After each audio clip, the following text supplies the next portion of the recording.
Mike Love, I got a question. Question. Who's this on the birthday line? Eddie. E-Roc. Hey, you, what's your zodiac sign? What is your zodiac sign? Oh, hey, now you catching me off guard now, man. And how old are you on this day? Too old. Big birthday. Hey, where you from? Where you from, bro? Oh, Chirac, baby. Bad boys gotta say Oh, my bye-bye. goodness. Bad boys gotta say bye-bye. Bad boy. Coming real, it's the next episode.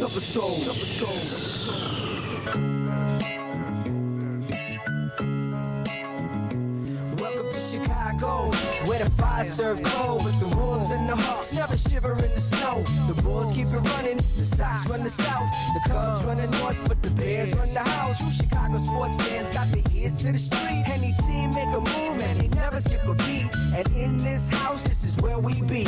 Welcome to the show with E-Roc and Big-Z.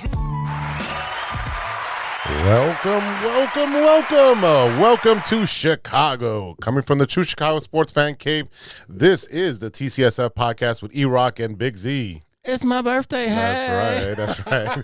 Episode 136 is brought to you by 606 Media, True Chicago sports fans, and Grit Clothing Company. Don't forget to go to gritclothingco.com and get your official TCSF podcast t-shirt. Search for keyword True Chicago and use our promo code TrueFan15 for 15% off your entire order. That is TrueFan15. Go and get your official TCSF shirts now. They're great birthday gifts. They are. For those of us who are getting older day by day.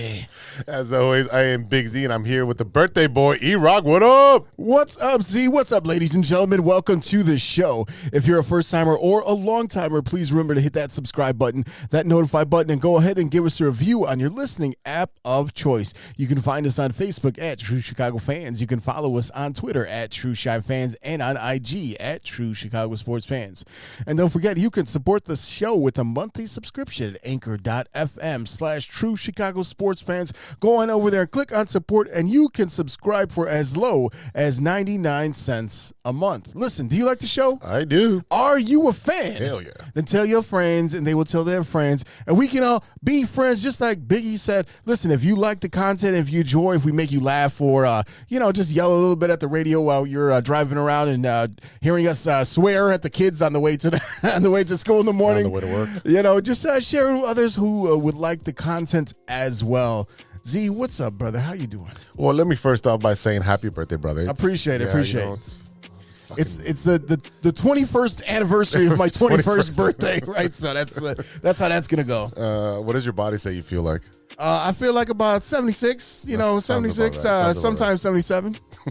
Depends on the good day, right? That's right. No, man, it's been a hell of a week. Glad to have you back in studio, so it's a little different. In person. I hate that Zoom. Live and direct. That's right. And then we had Sean fill in, so shout out to Sean for doing his little thing there. Shout out to Sean for his extremely man. huge library of sports knowledge that he put on display last week. Back and forth on the show. Look, I appreciate it. The first thing I said, I was like, I got to say, I love Sean working his way through his limited sports knowledge, which I know is limited. He's in the music business. Yeah. He is not the first person that we've had on the show that does not have an extensive sports knowledge. We had Mikey O, who is like in and out of certain things. Enrique Calderon was in, and I was just trying to steer it in a direction where you can recognize, okay, what can we talk about? How can we get you to come out, and how can we get you to blossom and talk about your own experiences and relate it to the sports world that we talk about. So, I mean, you guys did a great job. And I definitely kept it topical just because I knew his sports knowledge isn't as vast as ours. So I wanted to have a conversation, what was your experience like of, what do you know? What do you hear? Because he is more of a casual fan of sports. So he's not in depth or sports junkie. And we heard all about Mima and Peepaw and, the cases of beer sitting in the back of the car and all that stuff. So, I mean, and look, who can resist the dulcet tones of Sean Daly from the No Water voice. On the Weekend podcast? Voice, you know what I mean? Yeah. So, look, a voice, yes. I won't say anything about the face for radio. We'll leave that for another episode. Shots fired. I can't wait to hear the Bang, next bang, bang, bang, bang, bang. Man, it's crazy, man. These kids are driving me up to insane, man. Counting down the days of spring break, 4 more days of children teaching. So if you want to call it that, gonna be rolling out the ball. fuck that. Look, I mean, considering the fact that you did that for your job and then I go do my regular job and then you decide to do that on the side for free with all the coaching that we do, you know what I mean? Like, yeah, dude, I get it. I get it. I mean, the coaching's fun because you're willing to be there. They're willing to be there. That's sometimes. And it's a pain in the ass. So I had an incident today where I had two players. We had an 8 a.m. practice on a Sunday for 8 to 10 practice, and I had two players who are sisters, who are twins, and I'm not going to do names because that's shitty. They don't listen anyways. They don't. But the thing is that they showed up an hour and a half late and a 2-hour practice.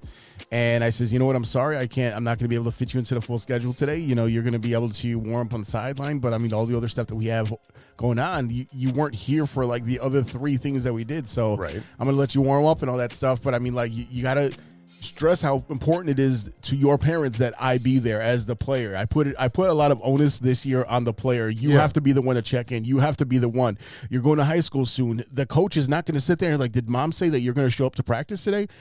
So this is a preparation of them going into next year, going into high school, and to understand if you want to play sports, if you want to be a part of the team, you have to make sure that you communicate and everyone knows what's going on, because otherwise, like, you can get lost in translation. You get lost in translation. You get where your coaches and your teammates and we're worried about you, and we have to make sure that, okay, what happened here? Like, are you okay? That's number one. And number two is like, all right, well, I have to structure a practice and a game plan around who says they're going to be available, and you don't tell me you're going to be available, or you tell me you are and you're not, then I have to kind of, change things around, and then, it just makes it much more difficult. I completely agree with you. I did that struggle with some of that during the basketball season for the boys, and it's like, if you don't show up to practice, do not expect to play. And if you do, it's going to be very limited. Because if you're installing an offense and you don't know, you look like you're a deer in headlights. You have no idea what's going on. Well, I think it's also important to note that, like, you can't just say, okay, well, you weren't here, this is what it is. I even pulled him aside. I was like, it might seem like I'm being mean to you right now, but that's not what it is. I says it's not fair to the other people who are here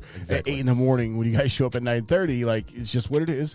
Be on top of it. If this is important to you, then make sure that you're on top. Mom, Dad, we got to get up. I got to get to practice. I got to do this.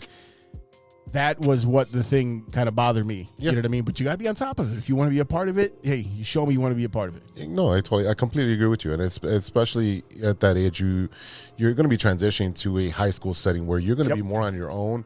And you got to have ownership of what you're going to be doing. If you're going to be playing a sport, you've got to get yourself there to practice, or tell your parents, hey, you know what? I need a ride at 6:30 in the morning, and don't tell them at 5:45. Right. You tell them the night before so they can prepare as well. And if you have to wash your clothes, your uniform, are your cleats ready? I mean, I go to the point where I'm like, hey, early practice tomorrow. Make sure you please grab some food before you come into practice. I don't need anyone. You know what I mean? Yeah. And I look out for them more than other coaches in the sense that I'm like, hey, like, I'm gonna give you little reminders like you're my own kids. Right. But it comes to a certain point is like, if you don't you don't respond, or you don't take care of your responsibilities, I'm giving you all the tools to be able to succeed, sir. Sustain success. But to be able to achieve that, and you know what I mean? Like, if you want to keep going and you want to keep this as a thing that you do, you got to be in control of your own shit. Yeah. And it's just, like you said, it's teaching responsibility. And, you're at that age where they try to act grown, but they're still children. Yeah.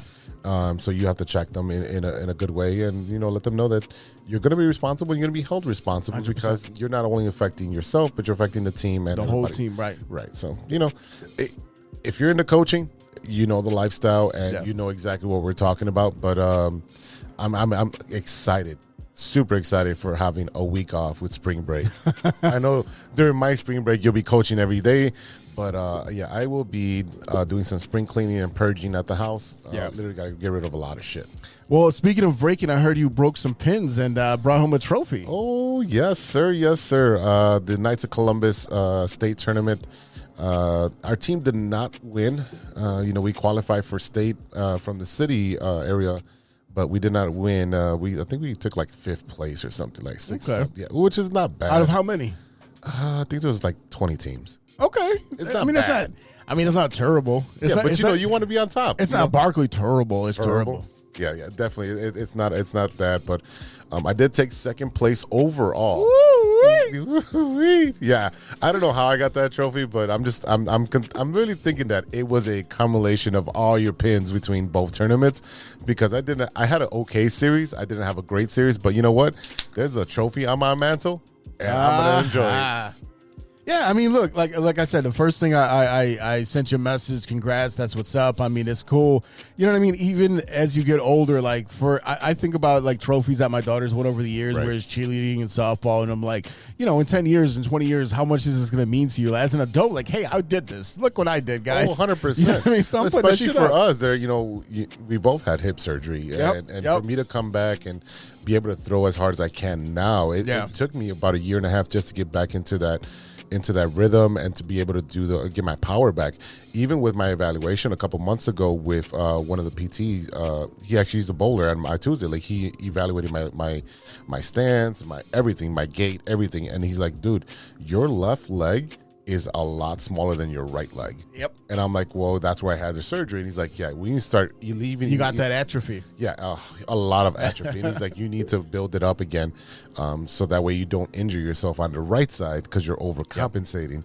And It's weird. It's you like- would know that because I know quite a you're bit doing about that. now. Yeah, I'm doing that now. Yeah, I mean, well, that's the thing is that before I had my first surgery, my right calf was like so much bigger than my left that when I wore it was the first it was my cousin's wedding. It was the first thing I had done like formal or really out since the surgery, and I was walking around with a cane, and like I bought this brand new pair of pants, and it was so tight on my right calf that like it was ridiculous, and it was baggy on my left one. I was like, this is a problem. Now it's a little bit more even, but I think what's happening is that since the hip replacement surgery, the one that didn't get repaired, that one is a little bit shorter, and that was something that was even discussed with the surgeon before I had the surgery, because my brother was there in the room and he had brought it up because he had seen other patients that had that issue before, and the doctor was like, yeah, no problem, they're going to be the same. Like, they're not. So I mean, I definitely feel some discomfort there, and you know, as long as I can kind of get it back into, you know, I can feel it click. If I can get it to click back in the way that it needs to go while I'm walking, I'm cool. You know, but yeah, there's What's that clicking sound? Yeah, That's right. Eddie Like, what the walking hell? by. Yeah. Oh yeah, yeah. I'm very, very familiar with that clicking sound. But I mean, look, it's just a part of life, getting older. But I mean, look, you know, I always talk about birthdays being very important to me. Yeah. Just knowing the people that at this point, people that I've known in my life that have never, will never get the chance to experience another birthday. So I appreciate every single one that I come across. So I appreciate your well wishes and comes to that. And look, you know, pain is a part of life. If you're not feeling pain, it means you're dead. So I mean, I'd rather feel the pain. Oh, well, that's what it is. You know, it's a mantra to live by. I just want to give a quick shout out to the 606 Strikers, yes, because they were sponsored by 606 Media, of course. The boys, Sean, Steven, and Tim, we all took the road trip down there to Peoria, 2.5 hours in the Jeep. Timmy. Yeah, good music on the way down, some classic rock. There you go. And then recorded an episode of No One on the Weekend on the back inside of the Jeep. Woo-wee. So Hey, I'm excied to hear how that sounds. Because that'll be interesting for because sure. you know, Sean's an auto engineer, so he'll probably do his magic on that. He did such a good job with our YouTube video, syncing up the audio and the video that it came out really clean. Which one? For the Martin episode? Oh, that was all me, bro. Really? Oh yeah, he was supposed to do it, Okay. but he was stuck in Florida for 2 weeks and he was busy with his work. He was okay. supposed to do it, but yeah, that was all me, sir. Good job, sir. Thank Good you. job. Thank you. He's learning. I'd pop a collar, but I don't got one right now, sir. I'm wearing my TCSF shirts. Get one at Great Clothing Co. There you go. Get that spot. Use our promo code TrueFan15. That's right. 15% off your entire order. Doesn't have to be just our stuff. That's right. Anything exciting happened this week for you? Let's Besides your birthday. Besides my birthday, look, softball again. I also my birthday's Monday. My youngest, her birthday is the Friday after that. So this will be her first time ever actually having a birthday party because at 4 years old, COVID has taken away all of her birthday parties. She's born March 31st, so COVID kicked in Week before, right? right before like St. Patty's Day of 2020, right? Yep. So that would have been her first birthday party. So she's at 4 years old, never had a birthday party. So this will be her first ever party. So excited for that. Excited for her. I mean, she's a sweet kid. She's very Sneaky already at 4 years old. She's very opinionated. She knows what she wants, and she's very loud about it. And she's not shy. She's not a shy kid. So Definitely takes after you. yeah, she's nice and loud. Also, my oldest, they had the international days like we used to have at Lane, that kind of thing at her school. Mr. Allegrezza, for those Lane heads out there, he actually, our old history teacher at Lane Tech, he works at my daughter's school. So that's very interesting to see the grumpiest dude I ever met in my life. Thank God still I never had him. not only alive, but also out there terrorizing a whole new generation of students. Like, wait, good for you. They're like, what do you mean, Mr. A? I was like, Mr. A? No. You got to say it full name. No, say it all the way so we know we can feel the sharpness all the way through. But yeah, so she actually went up there and she introduced, they had Mexican dancers that showed every state. Mexico. Yes, every state of Mexico, traditional dances, dress, hats, all that stuff. So she was actually one of the ones that went up there on stage and introduced them. She was Mike Yo. She was an MC. She was. So she did a good job. She was one of the kids up there. And then we brought in some Jamaican patties for her to have all the people to try out and all that stuff. So, I mean, it was really cool. It's cool to see her in a capacity where she has to be an extrovert, right? Because she will shut down, but she'll also be the one to start the party, right? She has no problem doing those dances and TikTok and bringing her friends to do those dances too. So seeing her not only be an extrovert, but to that extent, because a lot of people have stage fright. When we did the that fundraiser with Mikey O, and we're sitting up there, and I'm like, I'm holding the mic and I'm shaking, and I'm like, all right, calm down. And you got those lights in your face, so you don't see the people, but there's like 300 people just staring at you, and they're like, who the fuck is this guy? And why is he on the stage, right? Yeah. I just heard some great music. I heard about this charity event. Who the fuck is this guy, right? So, but I mean, like the first what I did, give it up for Mikey O, and I'm like, oh, you like me now because I mentioned this guy, right? Yeah, that's quick. So, cheap pop. That's what that is. 100%. So, I mean, that's just what it is. I mean, just pretending like you have some confidence when you get up on the bike, and I think that's what we'd be doing for 136 episodes now. 136 and some extra ones in there. Yeah, definitely. That's right. Definitely. That's right, man. That's it. That's all you got? That, I mean, did you go to dinner? Yeah, we went out to dinner. We don't go to dinner for as adults because we have children. So we went out to True Lux in Rosemont. We had a really nice dinner last night, my wife and I. So an actual adult dinner, and I told her, I says, it feels like we're at some type of like a wedding venue because we don't go to places like this. There's the lady on the piano playing like Sade, and I think she played like was it American Boy, and we're like, but it was like could have played her give her a 20 to play some of the hip hop on there. Nah, it was her singing individually. Like it was her singing. And then, she was just playing. But then she left and came back like 20 minutes later, and she's playing. I'm like, you're playing the hits now because you're just playing the same songs you played 20 minutes ago. But then she brought in some other, like I think Estella's the artist from American Boy, and a couple other songs. I think she played like some John Legend and Alicia Keys. So I mean, like she was decent. So I threw $5 in her tip jar, and we spent a nice little chunk of money up there, but the food was really good. So I definitely I'd go back to that joint for sure. Sweet. Yeah. So. Other than that, softball's starting up again. We're getting ready to do our outside practices and just firing it up, and trying to keep these kids motivated, ready to go win some more championships, and just busting our ass. That's really the entire gist of it, man. Yeah, being a girl dad, bro. Yeah, it is. And one last thing is that the little one, we just signed her for T-ball, so I get to start this process all over again, and I can't wait for that. I've never coached from T-ball before. I'm not coaching this year because I got too much going on with the 14U, but next year I will definitely start coaching with the T-ball. That's something I've never coached from that level before, and it's going to be definitely interesting because you're talking about girls that have been playing for the past 10, 12 years of their life versus kids who have no idea what the hell they're doing. Like, why do I have a bat? Right, and I'm like, well, it's not to hit me, so stop doing that.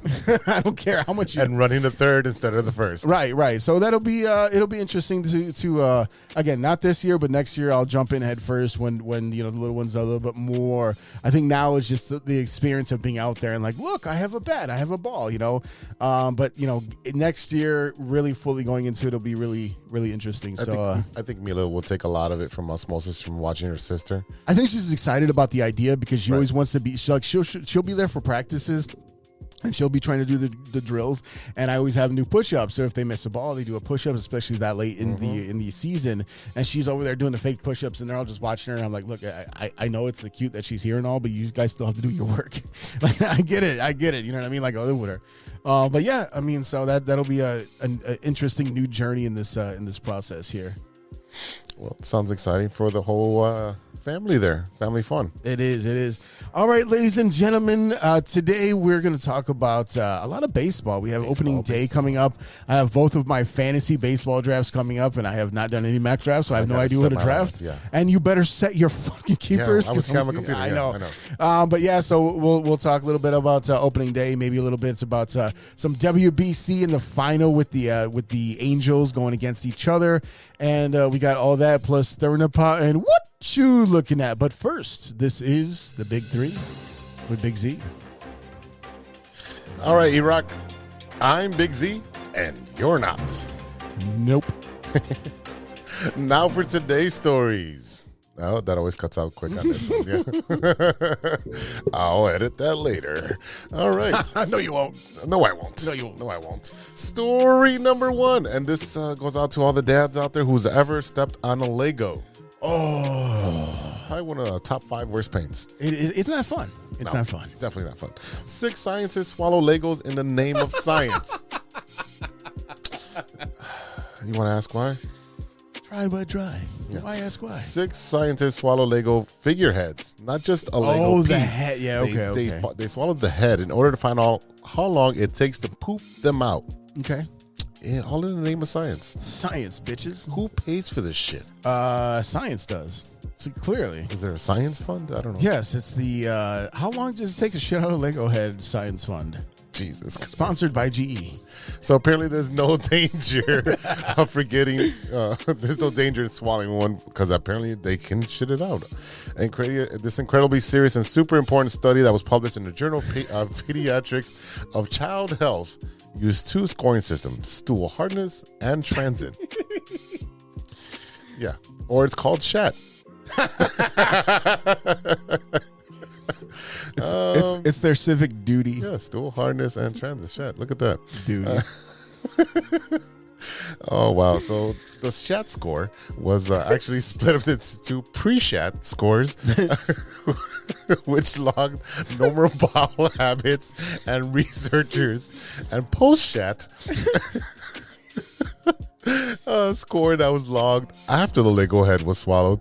The pre and post SHAT scores were then compared, and then data was gathered. This sounds like a really shitty study. There's dad joke number 1. So the second part of this is called the found and retrieve time. Oh. And if you look at that acronym, it's called FART.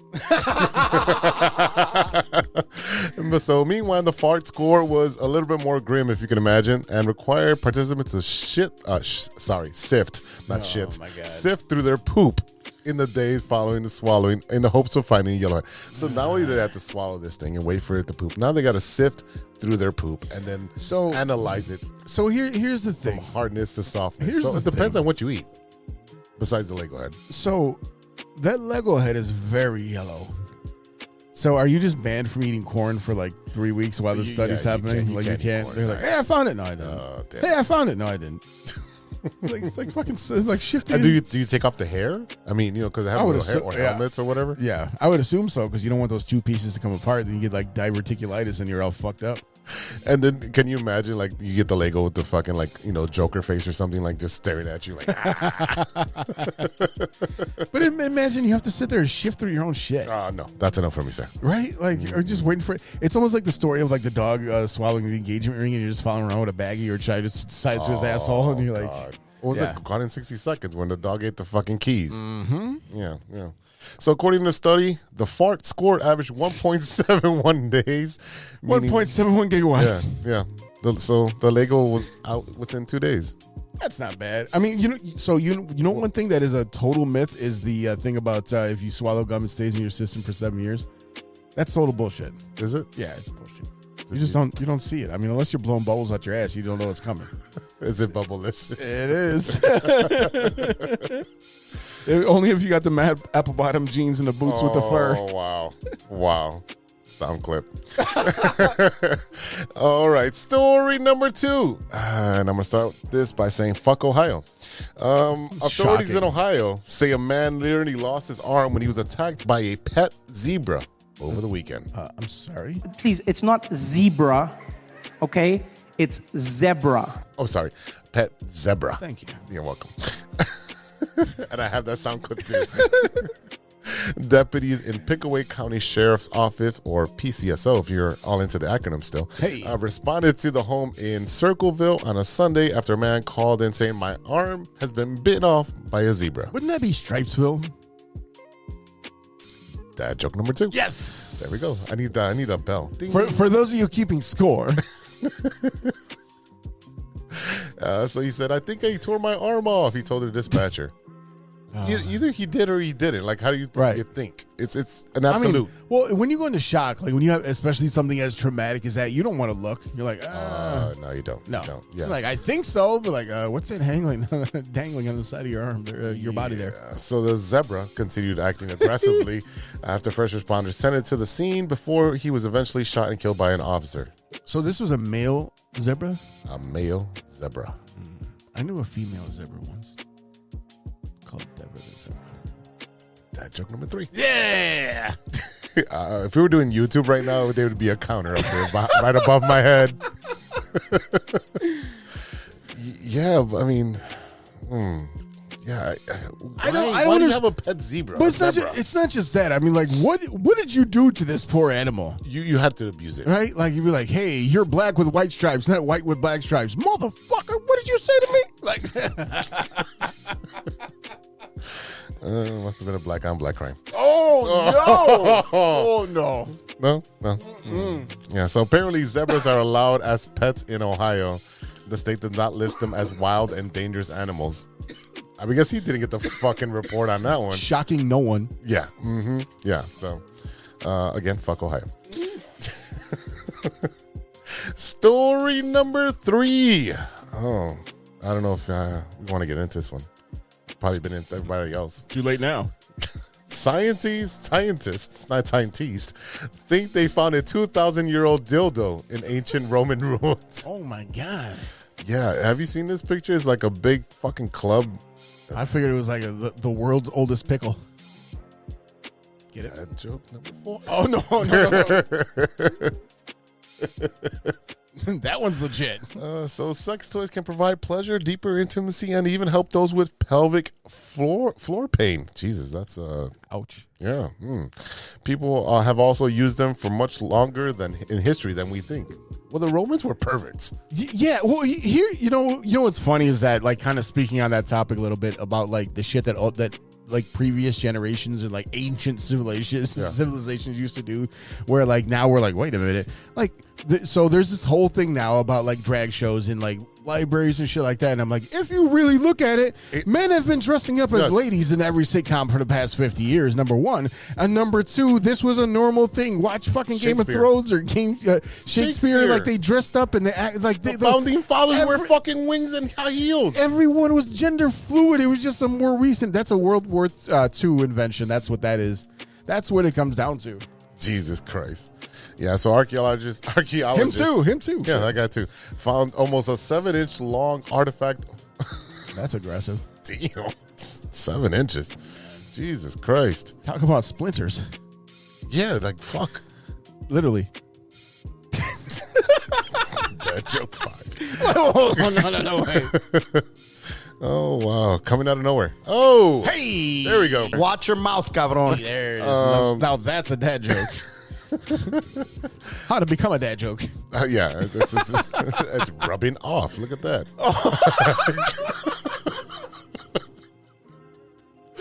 Oh, man. Yeah, I don't even want to talk about this anymore because it's... this is highly inappropriate, sir, for children's programming. But for us, it doesn't give we don't give a shit. Yeah, there's really not much context to talk about this when it comes to like a big 7-inch penis. But so, again, like talking about a lot of these inventions that were around before, like even something as simple as like the toilet paper roll holder, like an electric cigarette, vaping. Yeah, a lot of this stuff has been around forever, and the patent was made, but it was never, made into mass production. Right. And so, I mean, this is just another one of those things, and, probably because you couldn't hook it up to a 9-volt battery at the time, you had to wait till, you don't want some guy in the back, like, sitting there churning on a bicycle, like, all right, it's charged up, Betty. Like, yeah. Like, a little bit too high. This takes the meaning of Toy Story to a whole new meaning. Oh, boy. Is it Buzz or is it Woody? Who knows? Well, this one's Woody. Now it's Buzz.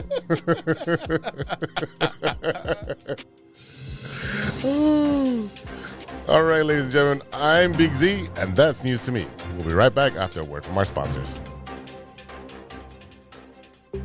Hey, true Chicago sports fans, show off your Chicago pride with some fresh clothes from Grit Clothing Company. At Grit Clothing, they create that simple yet classic style that represents that Chicago Southside lifestyle. From t-shirts to hoodies, hats to glassware, they've got you covered. Grit has everything you need to represent your Chicago pride. So do it right now. Check out gritclothingco.com and use the promo code TrueFan15. TrueFan15. For 15% off your entire order. Let me say it again. That's gritclothingco.com and use the promo code TrueFan15 for 15% off of your entire order.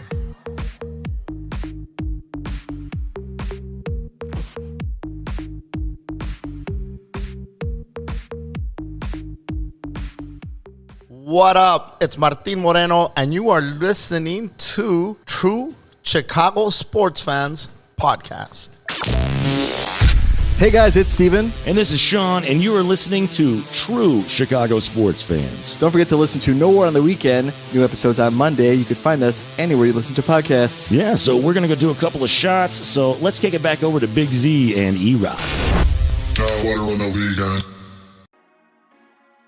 Welcome back to the True Chicago Sports Fans Podcast with E-Roc and Big Z. Yes, sir. This is The Loop. Nope. Nope, it sure isn't. This is the Big Three with Big Z. It's not that either. Oh, no. This is I'm three Ron up- Burgundy. What the fuck is wrong with me today?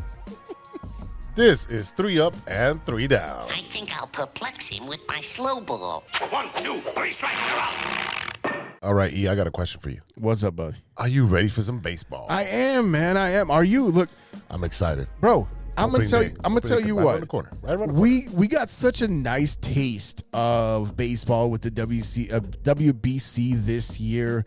A lot of teams that were expected to do really well did not go as far as a lot of people expected. Venezuela went down. Yep. Cuba was another team that was absolutely loaded. Usually a juggernaut. And look, Dominican was another really good team. I think Dominican was the one that I'm thinking about, not Besides Cuba as Japan. much. Besides Japan. Japan. I said at the very beginning, I said Japan is winning this shit. I mean, like, they're so disciplined, and you got Shohei Ohtani, who is clearly above head and shoulders above the rest in the league right now, with both being a pitcher and a hitter. You have not seen a player like this. I don't even if you include Babe Ruth in that. There's no one as clearly talented. Because the problem is that at the time of Babe Ruth, he was just I felt like he was a bigger guy when there was not that many guys playing baseball, because they figure biggest fucking dudes out there, and he's like, "Hey, can you fucking hit a ball?" He's like, "Yes, I can." This can is you also throw one? I can do that. Yeah, this is also when the league was just all old white dudes, so that makes a big difference as well. But yeah, I mean this WBC was extremely entertaining. What you saw out of the U.S. team, one of the biggest things that I want to recognize is the fact that you had the entire team being coached by Ken Griffey Jr. The fact that you're sitting there watching Tim Anderson getting meaningful at bats. You're seeing Black American players getting meaningful at bats. When you look at some of the other teams where we talked about, not enough young Black Americans playing baseball, seeing those guys on a national stage, on a world stage. I mean, I thought that was really, really good and really important for progression of representation of young kids seeing themselves out there in a stage like this. It's very important. Like you've always said, representation matters until it doesn't matter. And what we have now is less than 8% of MLB is African American Black, which is a shame because kids don't play outside anymore. No. Back in our day, we would, collect as many kids from the neighborhood. Let's go play some baseball. let's go hoop, let's go play Basketball. something. Yeah, Yeah, you yeah. could do all the type of sports, and that's not happening anymore. So I mean, you got Curtis Because Anderson. everything is organized now. That's really what it is. That's what it comes down to. and it costs money. Yeah, and that's the 100%, biggest thing. yes. You know, baseball. Well, the cheapest sports are basketball and soccer. Right. And that's why you see that progression. But for us, you know, we were old heads, and we're still clinging on to baseball. It's our pastime. Yeah, absolutely. It's not no one else's pastime at this point because of the demographic. And you can pull up the numbers. You see the demographic. It is 38 and above. Yes. And it's climbing higher every year after year. Well, I would say that's the case at least in the U.S. But I mean, you look at some of the numbers that were coming out of like Japan and Asia in general, like 98.7% of the whole country. households in Japan were everyone. watching the game. Right. So, I mean, you think about that right there versus what you're seeing in the U.S. and you're understanding why you're getting so many. You know, you had a few back in the day like Hideki Matsui and things like that. But now you're seeing more. Hideo Nomo. Yeah. You're seeing more and more. Ichiro was like that big. Yeah. I think Ichiro was the big gun, biggest right? one. Like Yeah, that was yeah. the big one. You know what I mean? But you saw a few guys. You say Fukudome coming over for the Cubs. So there's you call been. me? Yeah, you heard me. Iguchi played for the White Sox. So there was a couple of players that came along the way that, you know, had a little flash in the pan in the MLB, but they didn't quite pan out the way that they did in the Japanese leagues. But when you see him come over here, like I said, you can't. I mean, you look at right now. I look at a guy like Shohei Ohtani, who's one of the best. I mean, I can't not make him one of the most talented MLB players of all time, and that's without the transcends numbers. baseball. He transcends It's crazy. baseball. It's crazy. Yeah, it's incredible. And like we said, representation matters. For the U.S., this didn't matter. No, that's not true. I disagree with that. I disagree with that a lot. What I mean by that is you had a lot of players who were healthy. We talked about this Early. off air, that they opted out, and that was a problem because our pitching staff was not as good as it should have been with all the healthy guys that were out there. Right, but there was also injuries. Like Clayton Kershaw had an injury because that's what he does. He gets injured. Yes. But I mean, like you look overall. I mean, I think that you had a lot of significance for the players on the U.S. team because you saw the emotion that they put into it. You saw the emotion out of the U.S. fans, and I think also because it's our quote unquote national pastime, or at least it was for a long time. You're seeing like a lot of passionate baseball fans hungry for the sport to come back. You know, you got that hangover after the Super Bowl. And, you know, a lot of times, even guys like us, like we use hockey and basketball. Like we'll pay attention, but we're not like so hardcore into it. We're using hockey and basketball as like a placeholder for when baseball is coming back, right? So it's that lull from football to baseball. And because baseball lasts so long through the season, you know what I mean? That's what everyone's you're excited at looking the for. beginning of the season, and then like a month later, they're like, oh, baseball's on? Okay, cool, whatever. And it's a single elimination when you get to the playoffs, right? That's the thing. I think that this came at the perfect time, but it kind of took away some viewership in my mind from the NCAA tournament. You know what? Because you had both of those games on at the same time. You did have them on the same time, but I mean, like if you're a guy like me who has like 3 TVs on at the same time, I mean, like if you're a super sports head, would have like, to go you'll to find a way. bar. And the thing is too is that like it's not like now where you only have one chance to watch one channel. You only have one TV. I mean, you can watch it on your TV, you can watch it on your iPad, you can watch it on your laptop, you watch it on your phone. Yeah. So even if you only have one TV in your can still stream space, it, you can watch as much as you want. If you have the app or the subscription. Correct. Which again, you're still paying for it. And that goes back to my... Some of us are paying for it. I'm paying for it now. And my biggest thing is the representation. You have mostly Latin American teams. Yes. Right? If you're looking at the screen right now, we have Mexico, we have Puerto Rico. We're looking at the final. In the brackets, finals, yeah. The second through the championship. We have Puerto Rico, you had Cuba, you had Mexico, you had Dominican Republic, Venezuela, you also have Colombia played as well. So you had a lot of Latin teams. And obviously for the Latin American community, you have a lot of baseball and soccer. Those are the two main sports. So for them, this was their Olympics for baseball.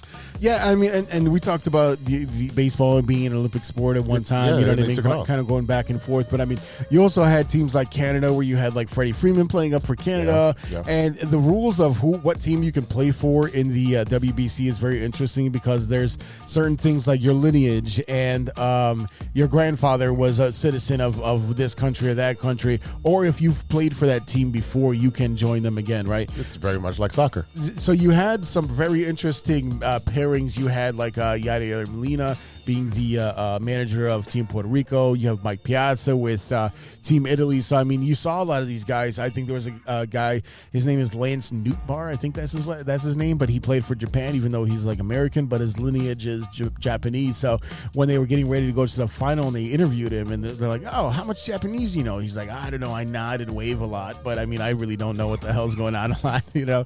So, but I mean, like, one thing I will say is like, Yu Darvish has been playing in the majors for a long time. Like, he was the hero of that Japanese team when they won their second WC title years and years ago.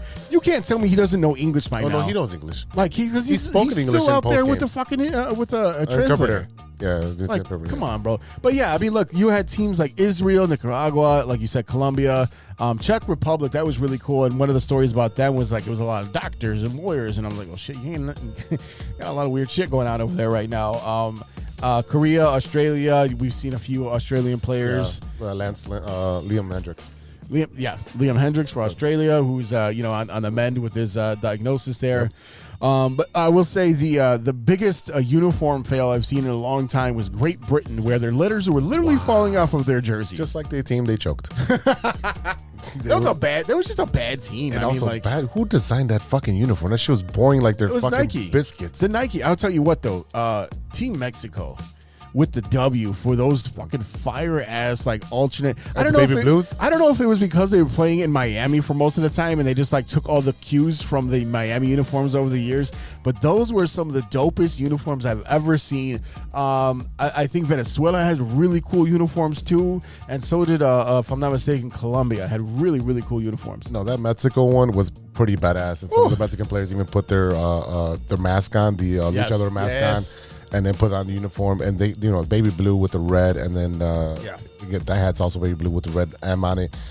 That's a fire uniform. I mean, they usually, Mexico's pretty good about making uniforms. I know you don't watch Mexican soccer when they play, nationals and all that stuff, but they've come up with some pretty badass uniforms of late. So I don't know who's designing their stuff, but there's a Mexican on that team.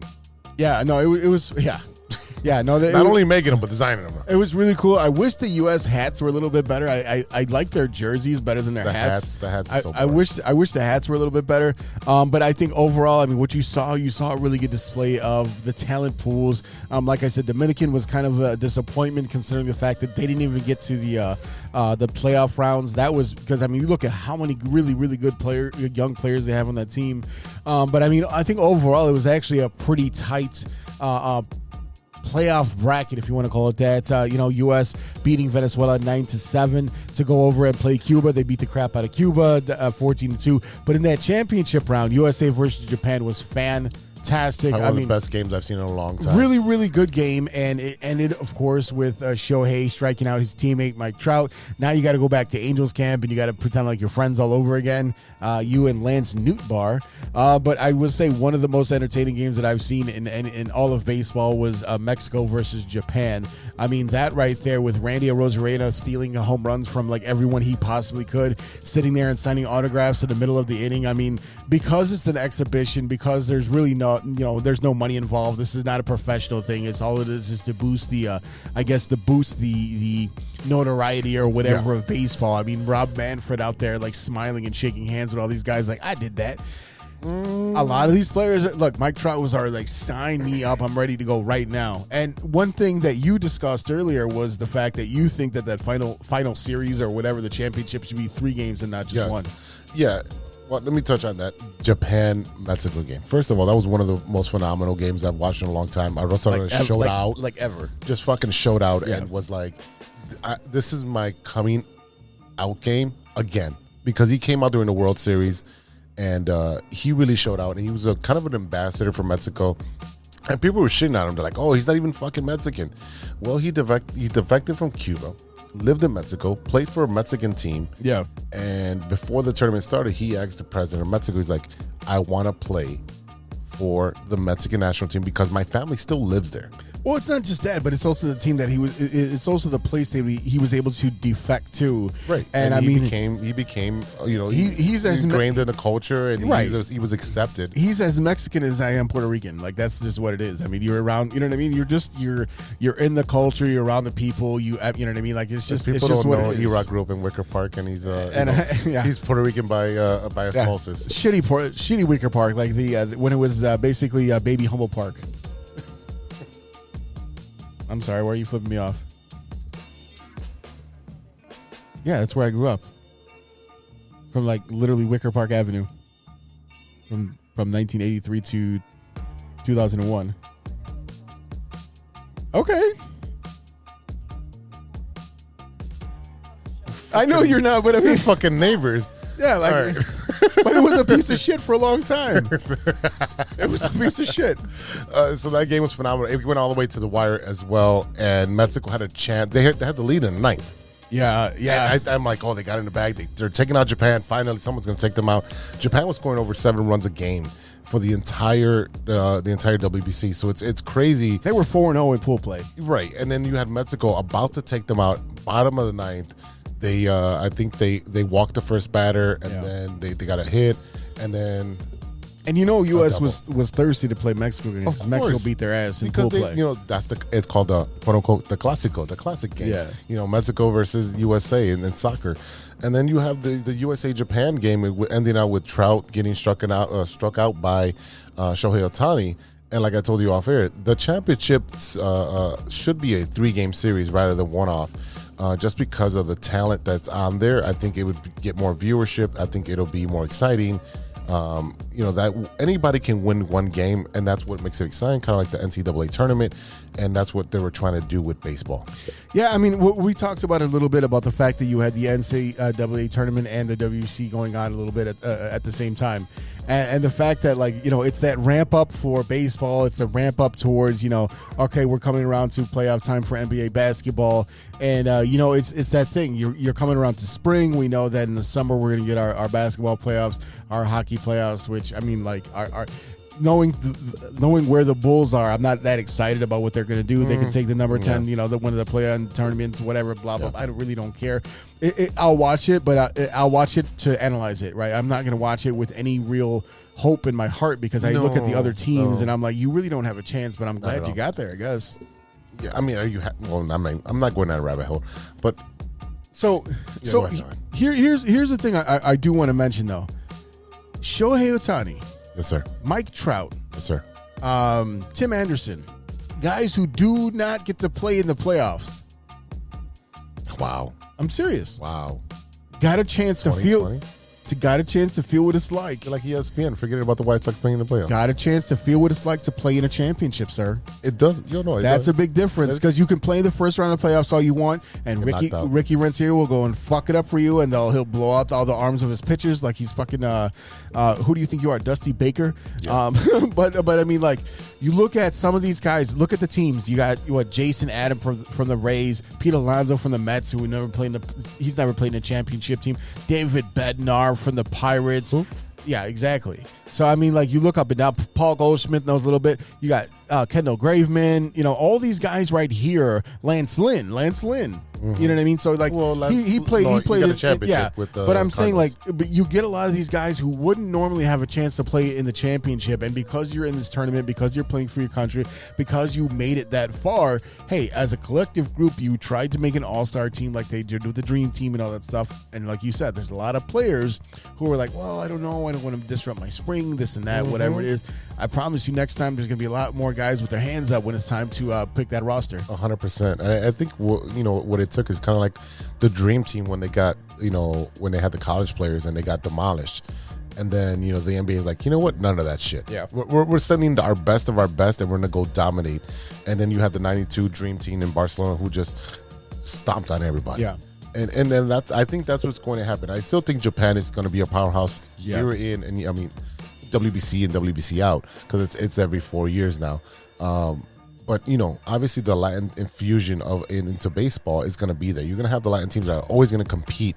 Now there's going to be disappointments like we just had with Dominican Republic and Venezuela, who had monster teams and could not do anything about it. Now the thing is that a lot of these guys have dual citizenship, so they can choose which country they can go for. So that's going to be a tricky situation for the next WBC. So now there was the big controversy of the WBC was the injury of named major league players, right? Specifically Edwin Diaz with the celebration for Puerto Rico, jumping up and down. It's a fluke thing. The first thing that I thought of was Martin Gromanico from back in the day, celebrating a field goal. And, unfortunately, despite the fact that Edwin Diaz is like one of the best closers in baseball right now, one of the best relievers, and just a very solid player, it's going to hurt the Mets' chances going forward because they were going to really rely on him and his trumpet to come out there and make all that fucking noise. But I mean, like out for the season with the ACL, and then of course Altuve with the broken, thumb or a pinky or whatever it is. So he's out for a good amount, like 2 months in the first part of the season. So 2 months. I mean, the big controversy was having major league players, especially the stars like this, playing in an exhibition game, which really doesn't mean anything for MLB, except that it brings more, notoriety and understand. Oh, like I'm Venezuelan, I have representation in this game. I'm from Puerto Rico. I'm from Mexico. I'm whatever it is, Netherlands. You know what I mean? With Andrew Jones, who used to play for the Netherlands for some, I don't even know why. But I mean, like that was a big controversy. What did you think about like these big name Major League Baseball players playing in the WBC? I think it's if you want to grow the game, you've got to put it out there, okay? And another gripe of mine is that baseball is just privatized at this point. Everybody has their own network. Everything's on cable. It's not on regular TV anymore. Yeah, the Superstation is dead. You don't have the Cubs being broadcast all the way, to the West Coast. The Braves used to be broadcast on the Superstation as well, from Atlanta all the way up north. Right. So now you don't have that anymore. Chip Carey. Yeah, Chip Carey. I don't know where he went now, but he's doing home call for somebody for the Cardinals. Fuck off. Yeah, well, whatever. But what the problem is that you don't have baseball being given out free. So if the people who do not watch it are not going to be interested. There's the Blackhawks. The Blackhawks. Yeah. Who the fuck knew who the Blackhawks were? Because they were never on fucking TV. Okay. There's no such thing as free TV anymore. Well, that's the problem. If you want to grow a sport, you have to make it available for everyone. How are you going to learn as a kid? Because I learned how to play baseball by watching WGN. I watched the Cubs, and then when the White Sox joined WGN, I ended up watching that there. And I learned from Steve Stone and Harry Carey, and then listened to the radio because I didn't even know that baseball was on the radio till I figured out how to use a radio on AM. So, I mean, I think making it available, once a week, twice a week, shit. I used to be excited to come home and watch Cubs baseball because it started at 1:20. I'm home by 2:30. Because you're a Cubs fan. Just I am not a Cubs fan. Just admit it. I appreciate the Cubs. I don't like Cubs fans. Yeah, I still don't understand that. Yeah, like I don't like people who also like the same team that I do. No, I just don't like ignorant Cubs fans. That's all. I don't like ignorant Sox fans either. So, but you like the team. I love my team. But you used to like the other team. I was a big fan of Ryan Savage. Yes, you're a weirdo. So, so there's some really interesting players. Speaking of the Cubs and the Sox, who might not break camp. One of which is your boy Larry. Larry looks like he will be the odd man out of the 26-man roster. Looks like they gave him like $30 million over 3 years or some shit like that. Some stupid number. That was a good idea. Yeah, that was a great idea. So he's not going to break camp because they have younger and better guys that are coming up. So he's going to have to either take the assignment and go down to the minor leagues or be released, and then someone else is going to be able to pick him up. So that's, you mean he's going to be someone else's problem? Yeah, I mean he's going to sign somewhere else on a minor league team deal. He'll bounce around. He's a good utility guy because he can play multiple positions. That just happens. Same thing with Yomer was on our show, and the same thing happened to him. He was the odd after man winning a gold glove. Yeah, he won a gold glove, and he was still axed out. So that happens in baseball. Sometimes they'll take a shot with someone who's younger and up and coming, and the White Sox do have pretty much a lot of guys that should be up and coming and should be on the roster right now. So it's going to happen. That's baseball. That's business. So two specific players that played in the WBC for Team USA. Tim Anderson. Lance Lynn and Tim Anderson. with them having that extra time prior to the season. I mean, there was a lot of injury concerns about the White Sox last year. Just, everyone, all these guys going down, whether it's illness, you had Moncada in there with that concussion and that rib injury or whatever, shockingly, because, he's out again with, what is he on with? Lower back stiffness. Look, man. I don't think that kid wants to play. No, he wants to make music videos and wear his shades and his, his button-down shirt like 4 buttons down, right? Yeah, cue his song. Yeah. So I mean, look, that's got to be one of the more disappointing players in the clubhouse for the Sox. And again, I don't think he has that heart, hustle, the muscle that we really want out of a player. He's not that gritty like Southside player. Now you look at a guy like Tim Anderson who fits that bar to a T, right? And I mean, like him seeing even being in commercials, right? I think he was in a commercial about the he was actually in a commercial where he wasn't a ball or something went over. I think Joe Musgrove was on the mound and the ball went over like between second and first, and he says, "Hey, Tim, can you go get that ball?" And he's like, "No, I'm sorry, I can't." He's like, "Well, why not?" He goes, "I can't. I got to stay between second and third as a shortstop." And he's like, well, "Yeah, but no one's here." He goes, "Yeah, but those are rules, man. I can't break the rules. What's wrong with you?" So like it was a whole back and forth thing about the new rules in baseball, right? So that was a joke of it. But I mean, like you saw what Tim Anderson was able to do in the WBC. I mean, do you think that's going to give him a boost coming into the beginning of the season? I think it really does, especially because they see that the intensity and the grit that these guys are playing with, that this means more than an exhibition. So it ramps them up. So I think that they're going to be ready to go come opening day, whereas the guys that are at spring training, they're like, oh, I'm going to practice on my fastball. I'm going to practice my curveball. Oh, maybe I'll practice, some ground balls, some high hops or whatever. And I think it's more relaxed at spring training, whereas you're in a tournament where everyone's like, it's one and done. Right. Get your shit together. It's more of a high intensity pressure cooker, especially because it's on the world stage. Yeah, it's not just spring training that no one watches. So I think for guys who participate in the WBC, they should be ready to go. I think Eloy came back the next day, and he's Grafal was like, "Oh, I'm gonna give you a day off," and he's like, "Nope, you're gonna." Grafal's like, you should take the day off," and he's like, "Nope, I want to play." And then he ended up hitting a home run, and then the next day he was injured. So it's. You can't go out there playing scared. No, because that's how you get hurt. Right. When you go half speed, you get hurt. Right. The Edwin Diaz thing, obviously that's a fluke thing that's happened to multiple players on flukes. But same thing with your boy Shorty Short Stacks over there. Shorty's Altuve. He's not my boy. What are you talking about? He is not my boy. He's not on my team. He's not my boy. I'll take him on my fantasy team all day. Oh, well, 100%. Yeah, we're talking about dollars and cents. Trying to win. Oh, yeah. Win. Yeah, dollars and cents. Yeah, but I think it's good for the sport. I think the Mexican Benji Gill said we didn't win against Japan.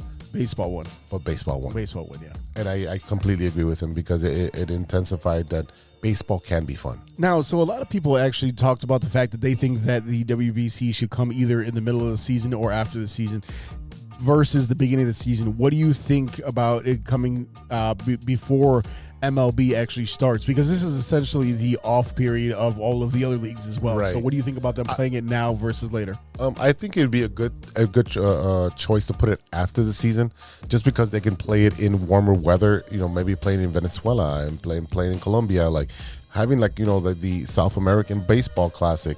Kind of just doing it out there where they rotate it from country to country that host it. And I think more players will be willing to play because if they're out of the playoffs, they're like, you know what, I still want to play some baseball. Right. And then rather than if let's say someone does get injured, they still have time to ramp up by it comes to spring training. Well, I mean, the thing is that, no matter how you break it down, MLB is the premier league in the world, right? Yes. So when they talk about the World Series, well, you didn't play the whole world. Who cares about that shit? The fact of the matter is that it's the top of the top. It's the cream of the crop. Like, everyone, I don't care if you play in Japan, Australia, Israel, or Mexico, Puerto Rico. I don't care. You're trying to get to the major leagues in America, right? Right. And, so this being the time of year where all of the other leagues are are off, this is the only real time to do it. And number one, and number two, if you are injured and you're on a major league roster, at least it gives that team a chance to go ahead and replace you or figure out a secondary plan or whatever it is. But I mean, you got a guy like Edwin Diaz. Let's say Puerto Rico. Let's say he didn't get injured. Puerto Rico keeps going. He does really well. All of a sudden, you got a whole bunch of new Mets fans just because he's on that team, right? Agreed. So it is beneficial for these teams to get that following in the beginning of the season. But at the same time, to me, like if you try to schedule at the end of the year, you got all these guys that are tired, and you also have like a lot of guys. Unless you're playing in the playoffs, they've already been off for 2 weeks. They're having their vacation. They plan it out like that. They're going to Venezuela and all the other places where all the other teams are at. You know what I mean? So that's the difference there. I didn't really have a problem with it coming at this time. Again, your biggest competition for eyes is with the NCAA tournament. Because what are you watching the XFL instead? You don't want to compete. Yeah, you're just thinking about it. You don't want to compete with the NFL. Right. Yeah, absolutely. You know what I mean? And that's always going to be the big challenge there to have it at the end of the season. That's why I love October so much, because you got baseball playoffs, you got the beginning of both basketball and hockey, and then you have you're right in the middle, the first like 5 weeks of NFL. So it's a really nice time in the sports calendar. I want to ask you about what you think about your White Sox going into this season, and not just standings, but I mean, like, what players are you looking for a big improvement for, a big jump? Because I think realistically what we're looking for is a guy like Eloy to stop claiming that damn web, and we're looking for Lubob to stay healthy a full year, and if Tim Anderson can piggyback off of what he did last season.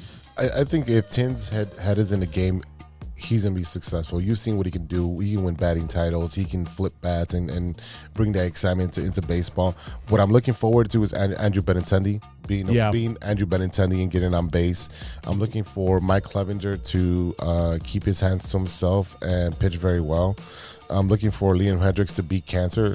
I'm looking for Yoan Moncada to stop making music videos and just fucking field the ball and stay healthy. I don't see him changing, bro. I don't either. I think he is who he is, and that's never going to change. Yeah, and you know what? Hopefully this coach doesn't take no shit from anybody and just says, you know what? You're going to sit right here and you're going to watch the rest of the fucking players play. Right. Lubob, if he can stay healthy, he is a 5-tool player. He's got to fulfill that prophecy that everyone's given him. You're looking at Dylan Cease. It's been around for so long, though. Yeah, it's been around for so long. That's why he's been traded. Yeah, Lubob? No. I'm talking about Eloy. I'm talking about Benintendi. Oh, Benintendi. Benintendi's be fine. He's a monster. He's gonna play baseball. He's a baseball head. I'm looking for Cease to have another dominating season. You know that stash is gonna carry him all the way to another All-Star game, or he's gonna carry someone on it. Okay. Eloy, just stay on the field, man. Just stay on the field. Don't do anything stupid. Don't climb nets. Don't jump over the fence. Are we gonna just keep him away from the field this year? He might play twice a week, and he might be playing right field. Yeah. So Andrew Vaughn is the biggest question mark, because you let go of my one of my favorite White Sox players of all time in Pito. So. I mean, that's true. And Pito's going to produce, and he's going to put up 30 home runs and hit 280 to 300. And, Andrew Vaughn is touted as the next big first baseman. We have a tradition with first baseman, so like the Cubs do. But Andrew Vaughn, like it's either sink or swim.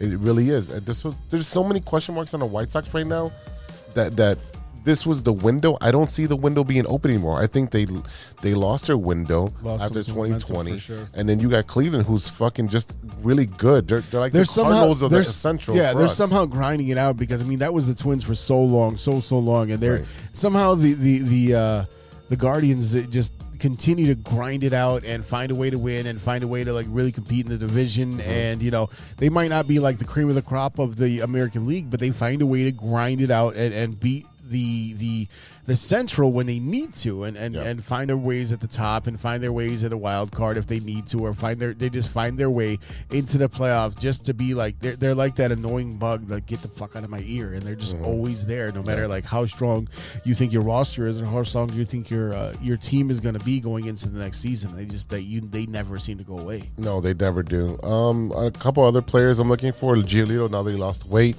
that he can actually pitch like Giolito has pitched prior to be bulking up. So you're saying putting on all that muscle didn't do a good job? No, it made him stiffer. You know who else did that and kind of fucked up his whole career? Who? Noah Syndergaard.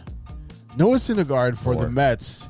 He went one year. He had an issue with like some weird injuries. That was like, I think he had a couple arm injuries. I want to say he had a leg injury at some point. And he took to the weight room and he put on a bunch of weight. And he came out in the beginning of the season immediately. Like his muscles were too stiff. He wasn't properly stretched. He was like essentially too strong and wasn't loose enough. And he immediately got hurt and went on the IL for another like 6 months. And it was a bunch of bullshit. Like you spent all that time. Another player who is currently guilty of doing the exact same thing is Seiya Suzuki. Really? Seiya Suzuki put on a bunch of muscle in the offseason and immediately got hurt. He was supposed to play in the WBC. He would have had a title right now. He would have been able to bring that home to the Cubs clubhouse and show off that title, but unfortunately he got injured and he wasn't able to play.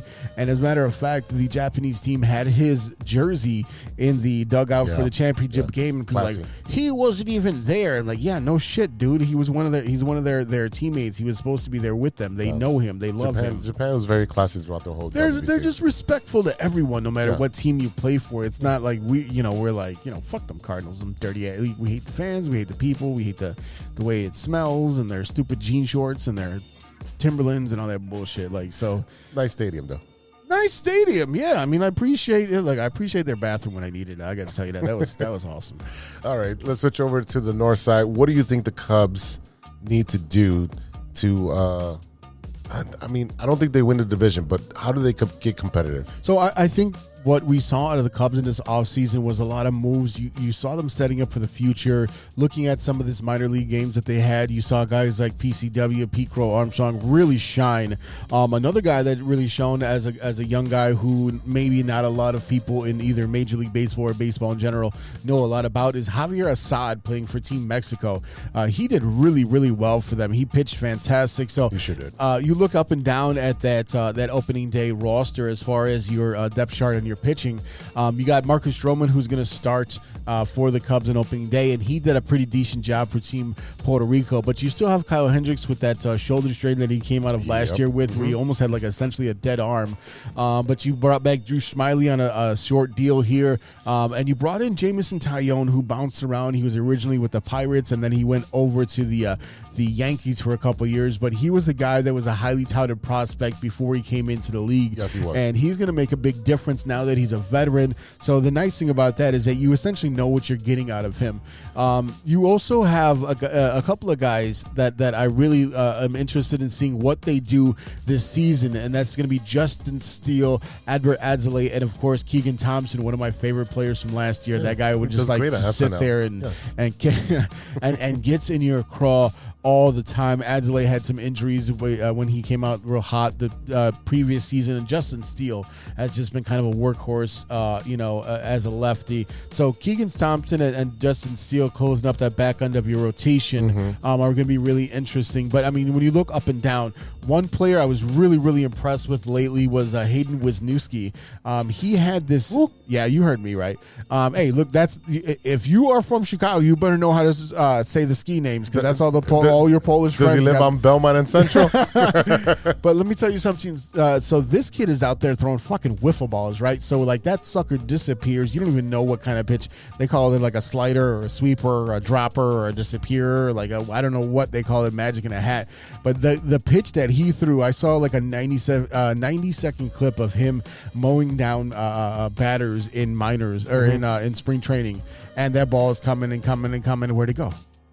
And it's coming. It's basically our Bugs Bunny. 1, 2, 3 strikes, sure. Like I didn't even see the ball once, so I don't even understand how you were able to strike me out. So I'm really, I think they did a good job of shoring up the top end of the rotation with Marcus Stroman and Jamison Tyone with the 2 L's with the A. You guys had the best pitching staff, or was it bullpen in the second half of the MLB last year? So I don't see them regressing. I think they will continue to grow. I think they have a lot of young arms and a lot of veterans on there that can help them round that out. So I don't think pitching would be an issue I feel like the starting pitching might be something that maybe until you get Hendricks back. I think Hendricks is going to be a key because I've heard him in a couple of interviews talking about like he's feeling stronger, he's feeling better than he has in the last couple of years. He's feeling more confident. I mean, and right now when you look at that team, he is the only player remaining from the 2016 championship Cubs with Wilson Contreras, sadly moving on to the shittiest team in all of Major League Baseball. But he sounds very. When I heard interviews of him coming into last season, he felt like, damn, there's something not quite right with me, and it just kind of seemed to be that way. Now he was the opening day starter for a long time for the Cubs. Once you had John Lester and all of them leave, but now with him on the IL to start the season, you're gonna have Stroman, you're gonna have him, yes, coming into a new team last year, but with all the free agency signings that they had on the bases in the field this year, this is really that okay, all right. I was one of the first pieces of the puzzle. This is what we're looking at. This is how we go. I mean, because you look up and down at all these additions that they made. I mean, you got, Well, I'm going to set you up here. I'm yeah, going to set you up because there's a lot. It's exciting for the Cubs, and I'm even excited for the Cub fans. Dansby Swanson, a monster. Yes. Not a great spring training. I'm not worried. I'm not either, but you do want some of that to carry over. To carry over, you want that confidence builder early on. You want to see him be able to take that momentum from, that spring training over into the beginning of the season because, you look at that 2016 Cubs season, and I'm not saying that this is what this team is, but they started off so hot, they ran it wire to wire. So coming off to a hot start, coming out and kind of smacking some people in the face, I mean, that'll go a long way with not only building the confidence of some of the younger guys, but building the confidence for some of the older guys who are new to the team to let them know, yes, you can be the driving factor to get this team a bunch of victories this year. All right, 3 other big names that the Cubs signed this year is Cody Bellinger in center field, Eric Hosmer first base, Trey Mancini, another right fielder.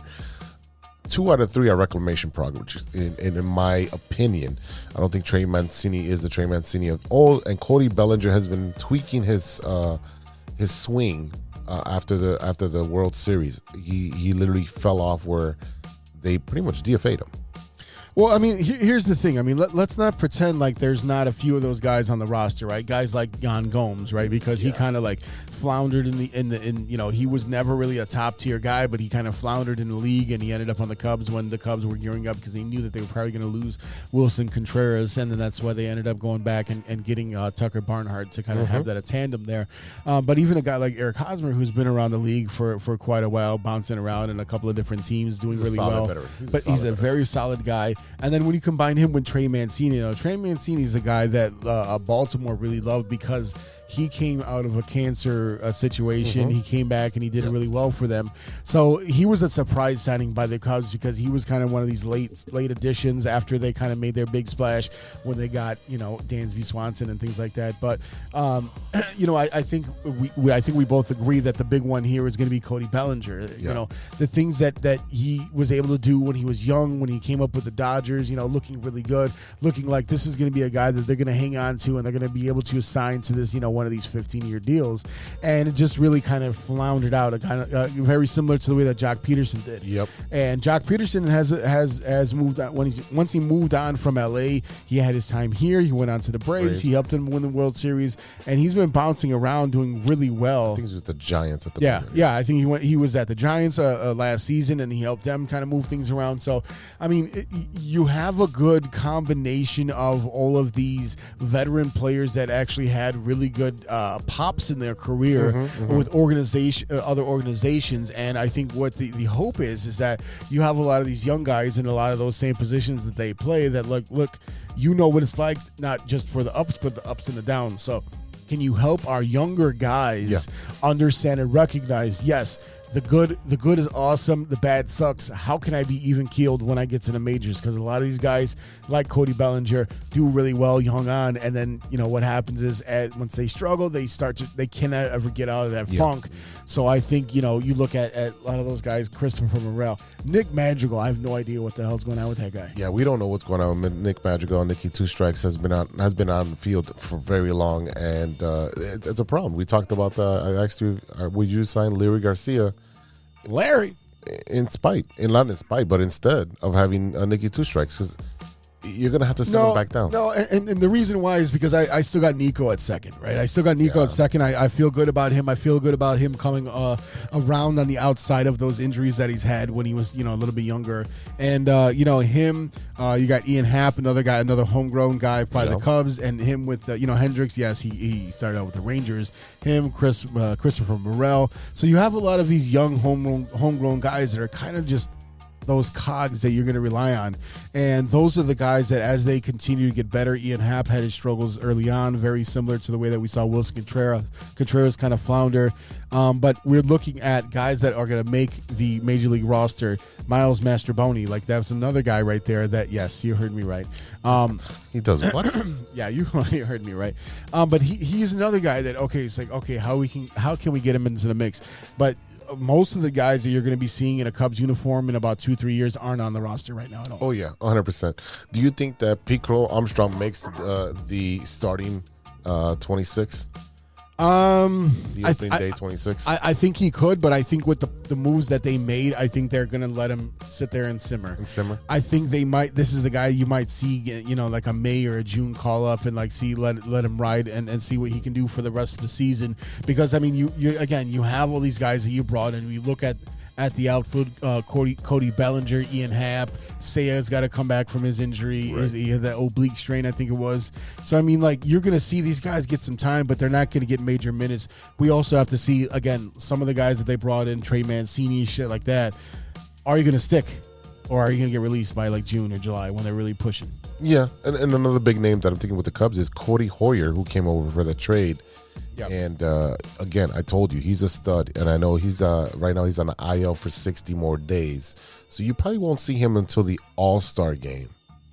Look, this is a very interesting roster because, like I said, when you look at the mix of the veterans that they either brought in from other teams or that they're holding on from their own guys, like like Ian Happ and Nico, it'll be interesting to see how all these guys fit into the system, fit the rotation, fit what they need to do. But I think when you look overall up and down, like what they were able to do, because they had some really, really fantastic games in spring training. I mean, if I'm not mistaken, they had like an 8 or 9 win streak, and it was like, oh my God. I'm like, calm down. It's split squad, spring training. Like, I get it. It's exciting. We want our team to be good. And I think we both agree that when the Cubs are good, it's good for baseball. It's good for MLB. It's good for, everyone. So, I mean, it'll be really interesting to see, like you said, Cody Hoyer. There's a lot of talent on this team, but talent does not necessarily always translate, and we really need to see how that translates from what what the back of their baseball card says or what their stats say in minors and in the cages, and see if that's able to translate to the field. Speaking of translating, what is the win total in your mind? All right, Steven. So the win total for the Cubs, not for the White Sox. For the Cubs. The win total for the Cubs is going to be about 65, 60. No. Look, I mean, I think so. We pulled up the PECOTA standings because those are usually a pretty good indicator and a pretty good predictor of where we feel like the standings are going to be, and they're just very accurate when we look up and down. So when you look at their simulation ratings as of today, 326, they have the Cubs winning 75 games and losing 86. You have Milwaukee winning 87 with losing 74, 75, and St. Louis 84 and 77. So I mean, you kind of 85, 77. You kind of figure that out there. So I mean, they're calling the playoff chances for the Chicago Cubs at 8.9%. Can they win a wild card spot? It really depends on what happens in St. Louis. If you got injuries, look at guys like Wainwright. Because the problem was with St. Louis is they are one of the older teams. They have very good Paul Goldschmidt, a very good player, played in WBC, played very well. But this is an old team, right? That's the thing. Milwaukee is the kind of team where they always look real shiny in April and May, but they never seem to pan out. And even when they get a chance to go to the playoffs, they're one and done, right? Yeah. So I mean, it'll really be interesting to see. The other thing too is that you got teams like New York, Atlanta, and Philly, and Miami to an extent, who will compete for that wild card spot. So you either have to win the division or you're out. Same thing with the NL West with LA, San Diego, and San Francisco. So, I mean, I would say the biggest disappointment is seeing what's going on with Chris Bryant in Colorado, because that's a big shame. He's just getting buried over there, and I'm really kind of pissed off. Go to die. I'm really pissed off that of the fact that like there was a chance for them to trade Chris Bryant for Nolan Arenado straight up, and now Chris Bryant is on the Rockies, and Arenado, is he on the Cubs? Nope, he's on the fucking Cardinals. So after all that, killing it over there. Yeah, and fantastic in the WBC as well. So, but I think overall, when you look at the PECOTA standings, I think they have right where they need to be at number 3 in the NL Central. I don't think they're going to make a wild card or win the division, but I think they're going to make it really difficult for others to go ahead and do that. So you see them ending up as a number 2? I think they could be number 2. I wouldn't be surprised. Number 3, anything lower than a number 3 would be a huge disappointment. Oh, completely agree with you on that. All right, man. So White Sox, bro. White Sox. We talked about the Twinkies. We talked about the Guardians. Yep. Looking at how hot they came into the start of last season with the predictions. We got. Correa. No, we got what's his damn name? Your center fielder, Lou Bob. You got Lou Bob, who was supposed to be the MVP of the league last year. Remember that? Yeah, I do remember that. You remember? I remember. Pepper's father remembers. So I mean, you look at that and the way that they never quite reached the expectations that they were coming into last season. Where do you have the White Sox finishing this upcoming year? I think they just finished maybe 1 or 2 games above 500. Last year they were a 500 team, and that was with a sleepy manager. And I think right now we have a manager who is more proactive, more Ozzie Guillen type, where he's going to get in their ass and he won't. He don't give a fuck. He's not there to make friends. No, he's not. He's not. He don't care. And I like that he came from an outside organization. Yes. And he's like, well, I already knew. Even though Chicago teams can't seem to stay away from Kansas City, because the Bears do the same thing. Yeah, we all do the same thing. Yeah, that's a common thread with Chicago teams. But what I'm looking at is, okay, Minnesota is up there as predicted with 87.9 just because they got their player back. They got all their players back. They got Correa back. That's why, because Correa was supposed to be gone. That's, you know what? That is true. That is a very, he signed with like 500 teams. That is true. He went through. He was like, where in the world is Carmen Sandiego? Yeah, he signed with the Korean koala bears too. Gumshoe. There we go.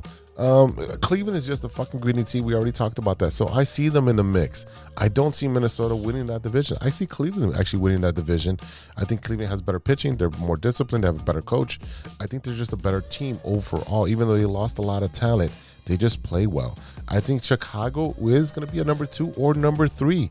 It's up to them to show out or shut them the fuck down and trade all these pieces away and start all over. And you know what?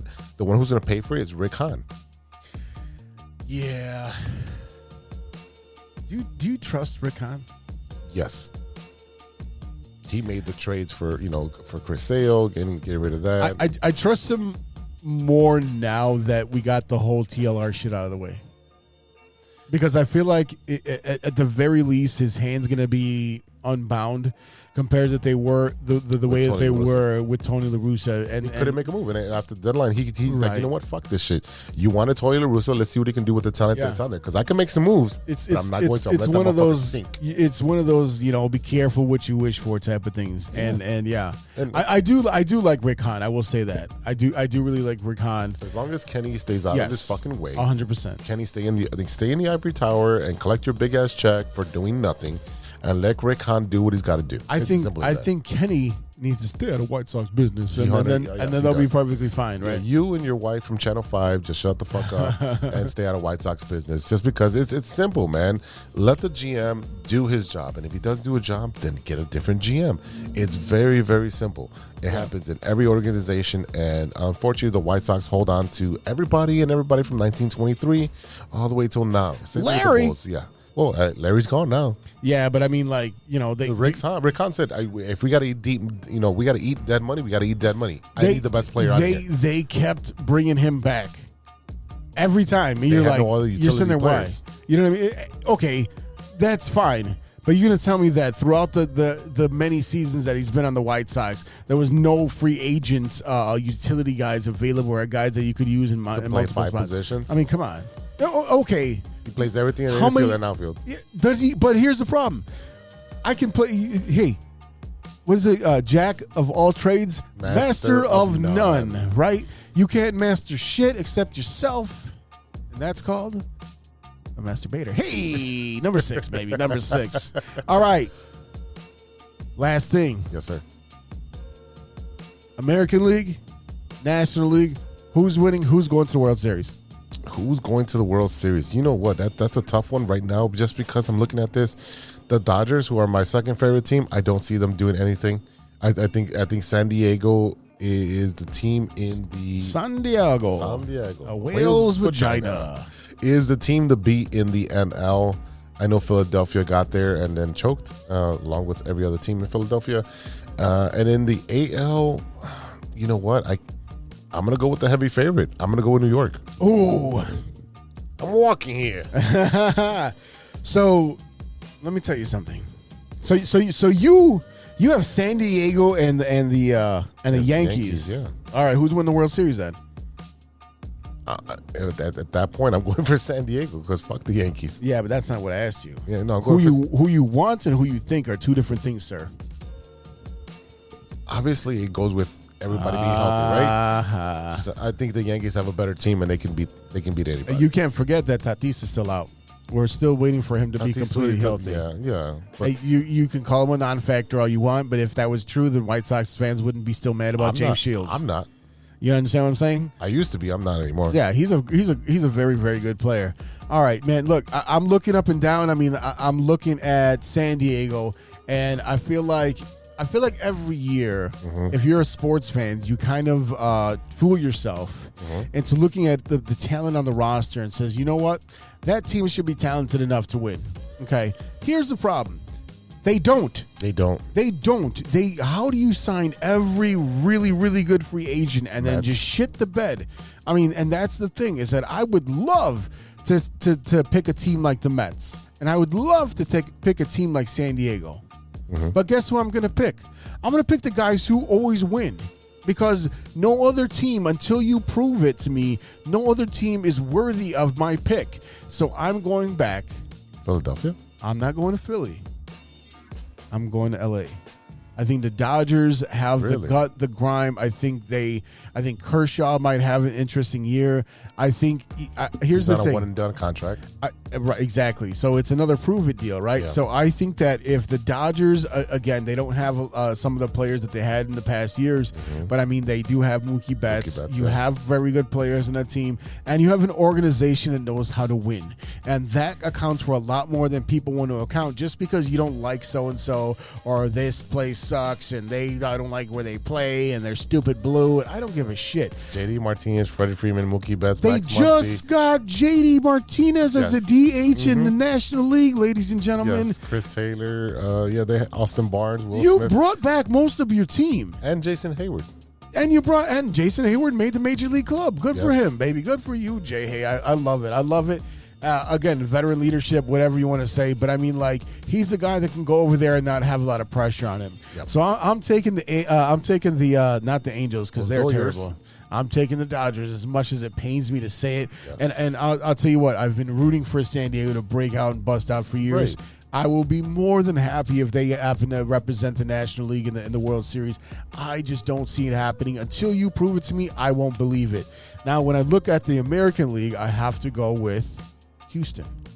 Yeah. Houston, again, until you prove me wrong, I'm picking you.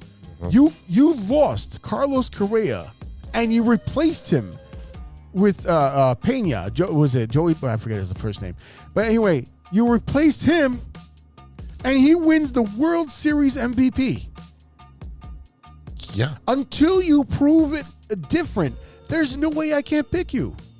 I'm sorry. There's not enough turnover on that team. Now, don't get me wrong. I think Altuve being out for a couple months is going to definitely hinder them. But at the same time, Jeremy Pena is going to have a bigger shot. You're going to have a bigger role. You got a lot of the guys that are still there. You got a few guys that have moved on from the Houston to other teams. But guess who else is on Houston Astros? Oh, boy. MVP, right? So I mean, look, you subtract, you take away, and I think he's going to have a big hunger. I think he's going to be a very integral part of that clubhouse. He's protected now. That's the biggest thing. He's protected. But it's not just that. I also think that he's taken such a burden off of himself, and like you said, and it does. I guess it does come down to being protected. Yeah, you got Altuve, you got Brantley. He's already come out and said that this feels more like a family atmosphere than the White Sox ever did, which is fucking incredible because he stayed with the White Sox for all those years. Yeah. You keep coming back, and it comes down to it, and all you needed was a little bit of change of scenery in the MLB, and I was like, oh shit, it's different over here. I hope he wins the MVP. I hope he does. I hope we have our MVP, right? Pito, like we can do that all over again, right? So look, I'm taking the Houston Astros and the LA Dodgers until someone proves me wrong, until we see some crazy ass thing to happen, and I'm going back with Houston. I'm taking Houston to win the World Series again, to run it back. I don't see why not. Tell me why. Tell me why Houston's not going to win again. I can't. I just don't want them to. Yeah. The Yankees are great in the regular season, and then when the playoffs. When Stanton is healthy, that's a big factor because he cannot stay healthy. Yeah. Judge is going to have another fantastic season. I don't know if he's going to be able to repeat, but he'll have another great season. Yeah, he's not going to have 60 homers. But but why not? Why the fuck not? He's literally coming at Judge. Stanton can't stay healthy. No, Judge was a workhorse. Yeah.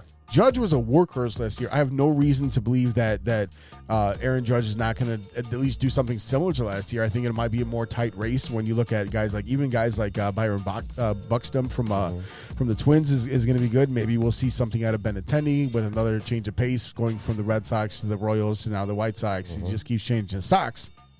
But I have no reason to believe that Houston's not going to win another World Series this year. Hard to argue that point. Yeah. It really is. That's right. And ladies and gentlemen, that's why I'm always right. Thank you. Happy birthday to me. All right, ladies and gentlemen, we'll be right back with Stirring the Pot after a word from our sponsors. I think I'll perplex him with my slow ball. 1, 2, 3 strikes, you're out. Hey, true Chicago sports fans, show off your Chicago pride with some fresh clothes from Grit Clothing Company. At Grit Clothing, they create that simple yet classic style that represents that Chicago Southside lifestyle.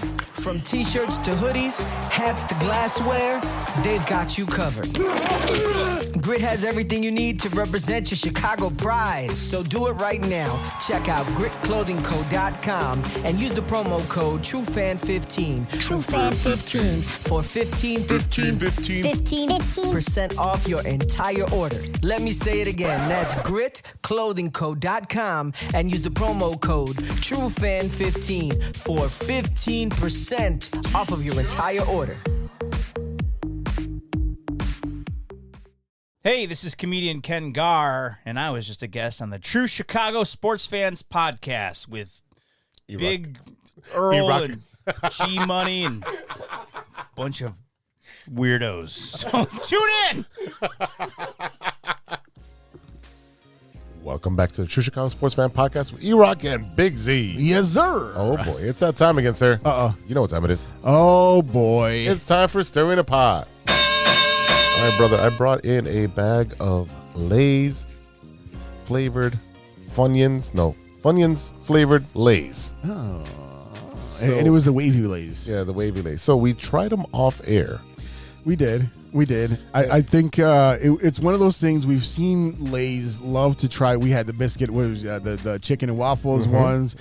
We had the cheddar jalapeno, which were pretty good, but it's very spicy, so I still have like half the bag. I saw that. Yeah, those would be good with like some dip, but why would I do that? Because I'm not smart. But it's one of those things. So as they keep churning out the flavors, yes, it's already a Frito-Lay flavor, but it's one of those things where it's like, okay, this is a different thing. This is different. Collaboration. Right. It's essentially just it's taking Cheeto dust and putting in a potato chip. It's similar to that. Right, so what was your first impression? So wavy Lay's flavored or wavy Lay's Funyun flavor. Yeah. It's fine. It's not a Funyun. I'm not the biggest fan of Funyuns. I think they're fine. I'm not like seeking them out, right? Like, especially now that I have to watch my salt intake. Yes, that's another thing. Thank you, 42 years old. That is, I was never a big Funyuns guy, right? Like if I had one of all of the chips where I was like, oh my God, these are amazing. It's always going to go back to like just regular old crunchy Cheetos, right? So it's just one of those in the line. It's like, it's one of those when you're a kid. And to me, when you're a kid, it's the one that comes with the most in the bag. So I'm like, yeah, I want more. You know what I mean? I like my favorite chip of all time is just plain Lay's. It's just clean. It's classic. It's salty. It's crispy. It's potato. It's just, there's not a bunch of weird like here's ranch. I'm like, that's not real. Like, this is just potato and salt. Like, if you like potatoes, you'll like it. Now for the Funyuns, like, it's fine. There's nothing wrong with it. I probably wouldn't like pick up a bag like, oh my God, I can't wait to get home and rip into this bag, right? So it was fine. I mean, like, it's cool that you brought it out. It would be really good in some dip. Yeah, and I agree with you. And when I taste it, I'm like, kind of tastes like French onion. Yeah, because it's onion flavored, so it tastes kind of like a French onion Lay's. So I was kind of let down. I was expecting more of a Funyun taste to it, more of an onion. But it doesn't have that corn and that's corn, right? Like, let's be honest. Yeah, like, it's just that's the biggest difference. It's Captain corn. Crunch with fucking onion flavor on it. Love it. I love it. So yeah, for me, I mean, if we want a favorite chip, it's gonna be the hot Cheetos. Oh shit, you're breaking shit over there. Yeah, it's gonna be the hot Cheeto. That's gonna be my favorite chip of all time. Gross. It's okay. You don't. It's have to not like a flavor. It's just heat. It's okay. You don't have to like it. It's okay. Oh, no. It's okay. So, so go ahead. So, what are your thoughts on the Funyuns? Though, are you like, oh my God, Funyuns? I can't wait to get those. I get flaming hot Funyuns. You fucking. You talk about I literally just bought a bag of flaming hot Funyuns. I big love it. flaming hot circles. Yeah. No comment. We'll leave that alone. This is not the day and age to pull that joke. This is not 7th grade anymore. No, not anymore. No more your mama jokes. No. All right. So 1 to 10 on the it's a Funyun flavor. It's a 5. It's whatever. It's right in the middle. Yeah. So for me, it's a fine. I don't give a fuck. Yeah, like, I could take it or leave it. Right. So I'm not even gonna give it a whatever. It's whatever. Yeah. All right, man. So since we tried something new this week, I have a question for you. What's that, sir? What you looking at? What are you watching that isn't sports? Shit. That's you know what it is? I just got the Hulu Live thing, so I've been binging on stuff. Hulu has live sports. Exactly. What is it? Hulu has live sports. Oh, thanks. And I haven't caught up on the Jersey Shore family vacations, that my trashy TV, and guess what? It's on there, and I get to catch up. So I've seen with Vinny, J-Wow, and The Situation, and you're so weird, Pauly D. I've been watching it since they came out. For film it, I gotta follow it through. I gotta see it through, man. So I've been catching up on that. But seriously, on what I've been watching, let's see, what did we watch? It is sports and it isn't, because it's a documentary. I told you off air. The Comiskey documentary. It's on YouTube. Yeah, it's on the list. So it talks about the last year of Comiskey Park in 1990 and the wonderful season that they had, even though they were ranked to be one of the last worst placed teams. And it goes through and they interview a lot of the vendors. They interview Nancy Foss, who played the organ for us. Yeah. And if you didn't know, back in Comiskey Park, like, she was literally in the stands with people. Yep. And at some point she was out in the outfield as well. So it's a great documentary. It's 3 parts on YouTube. It's free. You can watch it. Very well done. And the same guys that are doing that documentary have hinted that they're going to do a documentary on the Chicago Stadium, and I cannot wait. I did hear about that. I heard about the rumors about that. That's going to be absolutely fantastic. I can't wait to see that. When you see the conversion of what you saw early on in the Bulls' career, and then the house that Jordan built, and what it meant for those early 1960s Blackhawk teams, and just going on through the Chicago Sting. Yeah. Oh yeah. All the teams that clearly I forgot all about, but I mean, like, to see the evolution. It's literally called the Chicago Stadium. So I mean, how could you not do that? And you had some very iconic teams go through, and iconic players as well. So that'll be definitely interesting. And I have heard about that Comiskey documentary. Even if you're not even a White Sox fan, you need to watch it, just because. It's Chicago history. It is Chicago history, and they talk about who was the architect. The architect was, I forgot his name, but he designed churches. Bob. His name's Bob. Yeah, sure. We'll go with that. And he designed churches before he designed Comiskey Park. So it would be the same thing. If they did a 3-part documentary on Wrigley Field, I'm going to watch it. Yeah. Because I'm just a baseball nerd. But yeah, nerd. Yes, right. So definitely go and see that. The only thing I'm finishing up is Picard. So yeah, I heard you and Sean gushing over it. Yeah, he's a big Trekkie. Yeah, that doesn't shock me. it's an age range. And again, we talked about Next Generation, TNG, Deanna Troi and all Data, like love Data, all these iterations, and the Borg and Picard and all the guys, you know what I mean? It's great. And Will Wheaton and all those. He is referenced, yeah, you know what I mean. It definitely is a good show. Again, Peacock and Paramount and all these streaming sites have all these nostalgic shows and remakes, and they're doing a great job with it. I think that's pretty much it. I've been busy with learning how to build videos for you guys on YouTube. So I've been and WBC and NCAA tournament and spring training and it's bowling. hard. Yeah, and bowling and it's hard to squeeze that in. Yeah, something like you. I'm bowling. You're doing softball. Yeah. That's usually how that goes. You know, one thing. So I want to piggyback real quick off of you talking about the documentary of Comiskey. During the WBC, you have Big Papi and you have A-Rod in there. Mm-hmm. A-Rod, the most awkward human on the planet, where he looks like he's in such pain when he laughs. Like he. You know when they tell you like something you're trying to direct pain from something else, and you take a thumbtack and put it in your hand to like distract you? I feel like that's him all the time. He's like, I have to smile, and his face looks so painful. Animatron. It is so terrible, and every time, and you see Big Papi with his broken English and his exaggerated accent, because he speaks better English than that. But I mean he's like, oh, I love you, my brother, and blah blah blah. You know what I mean? And see A-Rod. And he's like, I am very awkward. I belong at Chuck E. Cheese on stage. Like, you animatronic ass bastard. But one thing that they did do during the WBC was they talked about their playoff appearances against each other with the Red Sox and the Yankees. Yeah. And one of the things that they did was they stood in the field that used to be Yankee Stadium, because it's now an empty field across from the new Yankee Stadium. Okay. And they literally like walked down the base paths, and it just looks like an empty field that you would see, back in the day we used to play ball. And they're talking about like, remember this spot right here? And it's like, oh yeah, I remember when I beat your ass over there, and A-Rod's like, oh, thanks for bringing up sore memories. I'm like, your life is a sore memory, you awkward bastard. You lost J-Lo. Anyway, so but that right there was really, really cool. Speaking of that too, like seeing Jeter in like these random ass commercials is dope, man. Yeah, I love like Jeter. It was like some car, and it was like also a captain's chair, and you just turn around and you just see him there looking just like Jean-Luc Picard. Yeah. Chilling out, and it's like, yes, I'm still the captain. Engage. Come and collect your basket. So and then the other thing that I saw, sir. Oh, sir, tell me about this, sir. We had a company outing to go see John Wick 4. Now, to be fair, I didn't see John Wick 3. I saw 1 and 2. I did not see 3. 1 and 2 was amazing. Yes. Holy shit, dude. You want to talk about like a cinematography masterpiece, like a feast for the eyes. We saw it in IMAX, and I was genuinely concerned about my heart rate, because the fucking sound was just like, oh, you're not gonna, your heart's not gonna beat on its own for the next 2 hours or 40 minutes. We're gonna beat it for you. So that was a little nerve wracking.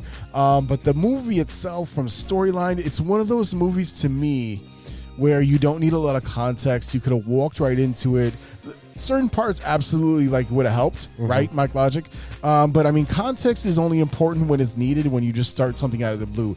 I feel like you could have picked up this movie out of the blue, not having watched any of the other movies, and still been highly entertained. A lot of murder. Like let's be fair. Just like everyone killing everyone. But brilliant. The cinematography was just absolutely gorgeous. The scenes where they were shooting from, the sets with the lights and the. It's one of those movies where like I don't want to ruin it for people, because I really, really think that, like I said, whether you're familiar with the franchise or not, it's something that you can pick up if you do have 2 hours and 40 minutes to watch it. A 10 nice hours to watch all movie. 3 of them, right? Or 4 of them. But yeah, I mean, like I gave it at least like 8.5, 9 out of 10. I mean, and I'm weird with movies. Like I really have to. I need a good story. Asleep. That is true. I made sure I had a nice cup of coffee before we went. But yeah, I mean, I really, really enjoyed it. So, and it was one of the first times I actually saw a movie on the day it premiered. Like I don't think you know what I mean? And we had a good 30 employees there. So it was a quote unquote company outing. So yeah, with the price of his head ever increasing, legendary hitman John Wick takes his fight against the high table global as he seeks out the most powerful players in the underworld, from New York to Paris to Japan to Berlin. of course, Keanu Reeves, and some really, really good acting. There was a lot of surprises in there that you might not expect right away. So definitely something to check out, and I would definitely check it out with with someone that also enjoys it, because I think it is a lot of gratuitous violence. So I make sure that someone's not going to be sitting there squinting through their fingers the whole time. Yeah, that's definitely one to put on your list. And I'm going to have to go and check out number 3, so I understand some of the context in number 2. But you got anything else, man? No. We've been busy, man. It's just want to say happy birthday. I know it's tomorrow and it just comes out on Tuesday, but thank you. Happy birthday, and stop. You gotta lay off the chips, sir. Yeah, I mean, I was never. I eat more popcorn than chips. No salt. Yeah, More but salt. no salt. But what I started doing is I started incorporating the salt in the oil when I cook the popcorn, right? So just shake it up and just so there's a little bit there. But yeah, I appreciate the birthday wishes for my old ass. I also want to shout out to my youngest, who will be 4 on the 31st. She's never had a birthday party because it's been during COVID. So her first birthday, second and third were all essentially during COVID. So this will be her first legit birthday party. So happy birthday, Amelia. I'm sure you're going to listen to this episode because you listen to all of our episodes going all the way back to before you were born.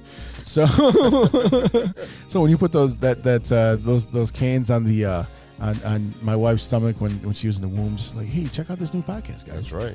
So I think that's it, man. I think that's it. It's time to get out of here. I think it is time to go. I'm going to go eat some oxtails, bro. I'm ready. I'm ready. Oh, let's go. All right, ladies and gentlemen, that is it for today. Thank you so much for listening. A big thank you to our sponsors, 606 Media, True Chicago Sports Fans, and Grit Clothing Company.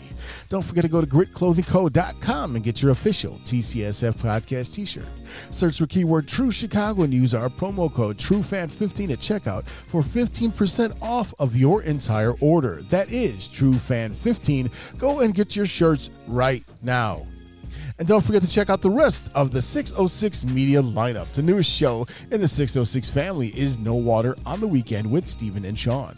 It's a pop culture forward podcast that dabbles in funny trivia, film, television, music, and Chicago-centric news and happenings. New episodes are available on Mondays wherever you get your podcasts.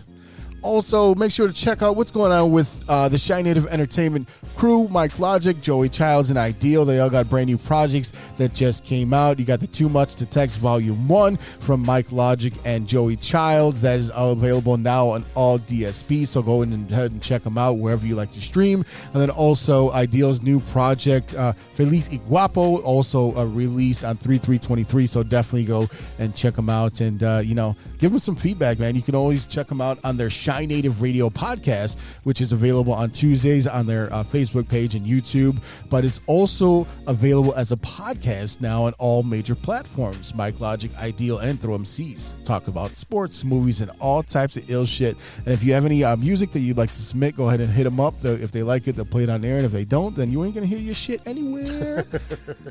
Shout out to Ronesh, Panic, Serious Beats, and Custom Made for the beats we played on today's show. Check out paniconthebeat.com for all your Momen merch and gear.